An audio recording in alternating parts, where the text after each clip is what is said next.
আফগানিস্তান অস্ট্রেলিয়ার সাথে জেতার পরে সুপার 8-এর দুইটা গ্রুপে কিন্তু আসলে একটা জট বাঁধা অবস্থানে রয়ে গেল, যেটা ভেজালযুক্ত অবস্থানে রয়ে গেল। চলেন দেখে আসি যে কি পরিস্থিতি আসলে দুইটা গ্রুপের রয়েছে। সেখানে যদি গ্রুপ 1-এর কথা বলি, সুপার 8-এ ইন্ডিয়া, অস্ট্রেলিয়া, আফগানিস্তান, বাংলাদেশ। তো বাংলাদেশ তো আউট অফ কন্টেনশন, যেহেতু 2 ম্যাচ হেরে গেছে।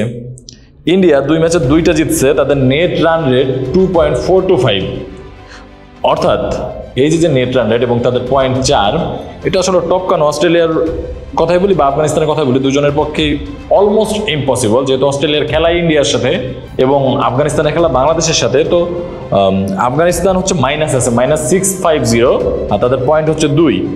তো এই এক ম্যাচে আসলে ওই 2.5 পয়েন্টে টপকানো এখান থেকে মাইনাস থেকে যায়, এটা অলমোস্ট ইম্পসিবলই বলা চলে। আর অস্ট্রেলিয়া ইন্ডিয়ার যেহেতু খেলা, ইন্ডিয়া তো কোনোভাবেই চাইবে না যে অস্ট্রেলিয়া তাদেরকে টপকে সেই পজিশনটায় যাক যেখান থেকে ইন্ডিয়ার বাদ পড়ার কোনো সুযোগ তৈরি হয় কিনা। তো অবশ্যই যদি অস্ট্রেলিয়া প্লাসে আছে যে +0.223, কিন্তু এই 223 থেকে +2.425কে টপকানো আসলে নেট রান এটা এক ম্যাচের ব্যবধানে, এটা আসলে অলমোস্ট ইম্পসিবলই। কারণ আপনার 4 থেকে 5 ওভার হাতে রেখে জিততে হবে, যেটা ইন্ডিয়ার সাথে এই মুহূর্তে মনে হচ্ছে না যে অস্ট্রেলিয়া করতে পারবে। এবং অস্ট্রেলিয়ার মরাল কতটুকু হাই থাকবে, অস্ট্রেলিয়ার আফগানিস্তানের সাথে হারার পরে তারা আসলে মরাল ডাউন হয়ে পরের ম্যাচে নামবে না, মরাল হাই নিয়ে পরের ম্যাচে নামবে যে না এই ম্যাচ জিততেই হবে। তো এই ব্যাপারটা এখনো বলা যাচ্ছে না, এটা তাদের টিম স্পিরিট, তাদের খেলা, এটা দেখলেই আসলে বোঝা যাবে যে তাদের পরিস্থিতিটা কি।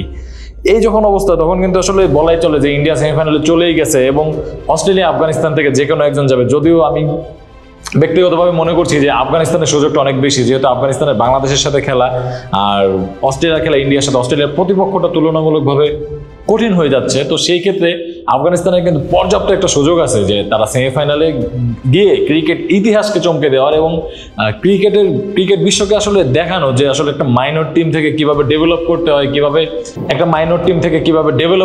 কিভাবে একটা টিম অ্যাজ এ টিম খেলে তারা আসলে সেমিফাইনাল পর্যন্ত যাওয়া যায়, বা মোর দ্যান দ্যাট যে সম্মিলিতভাবে কিভাবে খেলতে হয়, কিভাবে টপ অর্ডারে ব্যাটারে রান করতে হয়। তাদের যে বোলার ফজল হক ফারুকি, তিনি যে টুর্নামেন্টে এখন পর্যন্ত সেরা বোলার, তো কিভাবে এই পারফরমেন্সগুলি করতে হয় তারা কিন্তু আসলে ক্রিকেট বিশ্বকে সেটাই দেখাচ্ছেন। তাদের ক্যাপ্টেন রাশিদ খান কিভাবে লিড করতে হয় সেটাই ক্রিকেট বিশ্বকে জানান দিচ্ছেন। তো এই যখন অবস্থা, তখন আমি বলবো যে অস্ট্রেলিয়ার চেয়ে আফগানিস্তানের চান্স কিছুটা বেশি বা সমান সমান লেভেলে আপনি ধরতে পারেন।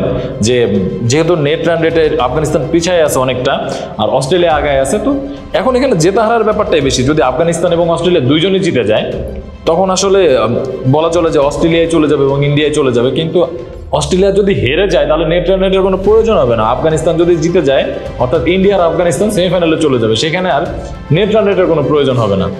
তো এখন পর্যন্ত এই হচ্ছে গ্রুপ 1-এর অবস্থা। আমরা যদি গ্রুপ 2-তে একটু দেখি, যে দক্ষিণ আফ্রিকা, তারা আসলে দক্ষিণ আফ্রিকা 2 ম্যাচে 2টা জিতে 4 পয়েন্ট নিয়ে ইন্ডিয়ার মতো ফার্স্ট পজিশন আছে। কিন্তু দক্ষিণ আফ্রিকার সমস্যা হচ্ছে তাদের যে নেট রান রেট, এই নেট রান রেটটাই তারা অনেকটাই পিছিয়ে আছে। অর্থাৎ তাদের নেট রান রেটটা যদি 2 ম্যাচ পরে আমরা দেখি যে দুইটা জেতার পরেও 0.625, যদিও প্লাসে 0.625, কিন্তু এই 0.625-এর চেয়ে ওয়েস্ট ইন্ডিজ 2 ম্যাচে একটাতে জিতেই +1.814। অর্থাৎ ওয়েস্ট ইন্ডিজের যে নেক্সট খেলা দক্ষিণ আফ্রিকার সাথে, তারা যদি শুধু জিতে যায়, কোনো নেট রান রেটের দরকার নেই, তাহলেই তারা চলে যাবে। নকআউট ম্যাচ এখানে একটা পাইলাম আমরা, আরেকটা হচ্ছে ইংল্যান্ড বনাম যুক্তরাষ্ট্র খেলা। এখন এই যুক্তরাষ্ট্রকে ইংল্যান্ড আসলে কত ব্যবধানে হারাইতে পারবে কিনা সেই প্রশ্নে যাবো না, কারণ যুক্তরাষ্ট্রের সাথে ইংল্যান্ডের জেতাটাই উচিত এবং কত ব্যবধানে হারাইতে পারে। যদি বলা যায় যে 4-5 ওভার হাতে রেখে, যেমন ওয়েস্ট ইন্ডিজ 10 ওভার হাতে রেখে জিতলো, যদি ওইরকম নাও হয় 4-5 ওভার হাতে রেখেও জিতে বা 40-50 রানের ব্যবধানে জিতে, তাহলে আসলে ইংল্যান্ড এবং ওয়েস্ট ইন্ডিজে, যদি ওয়েস্ট ইন্ডিজ সাউথ আফ্রিকার সাথে জিতে, তাহলে ইংল্যান্ড এবং ওয়েস্ট ইন্ডিজ চলে যাবে এবং ওই নেট রান রেটের মার প্যাচে পড়ে, কাটাতারে পড়ে আসলে দক্ষিণ আফ্রিকা তখন বাদ হয়ে যাবে।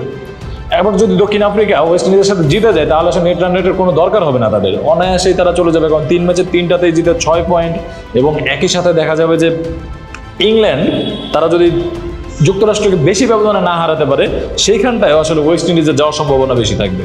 তো এই যে দুইটা গ্রুপ সুপার 8-এ, গ্রুপ 1 এবং গ্রুপ 2, দুইটা গ্রুপেই কিন্তু আসলে এখন 3টা করে দলের সুযোগ রইলো। 4টা দল এক এক গ্রুপে থাকলেও, অর্থাৎ গ্রুপ 2-তে যুক্তরাষ্ট্র বাদ এবং গ্রুপ 1-এ বাংলাদেশ বাদ, বাকি কিন্তু 3টা দলই কন্টেনশনে রইলো যে কারা সেমিফাইনালে যাইতে পারে। যদিও ইন্ডিয়াটা মোটামুটি শিওর হয়ে গেছে, বাকি যে 5টা দল, এই দুইটা গ্রুপ থেকে 5টা দলের মধ্যে 3টা দল যাবে। এই 3টা দল কিন্তু এখনো শিওর নাই, 5টা দলই কন্টেনশনে আছে। ইন্ডিয়ারটাই একটু হাই লেভেলে আছে যে নেট রান রেটটা, যার কারণে আসলে তাদের নিয়ে খুব একটা টেনশন করার কিছু নাই। বাকি 5টা দলের মধ্যে কিন্তু যে কোনো 3 দল যাইতে পারে। পরবর্তী খেলাগুলো হইলেই আসলে বোঝা যাবে কে যাচ্ছে কে যাচ্ছে না, সেই পর্যন্ত আমাদের অপেক্ষা করতে হবে। ধন্যবাদ সবাইকে, আইকন স্পোর্টসের সঙ্গেই থাকুন।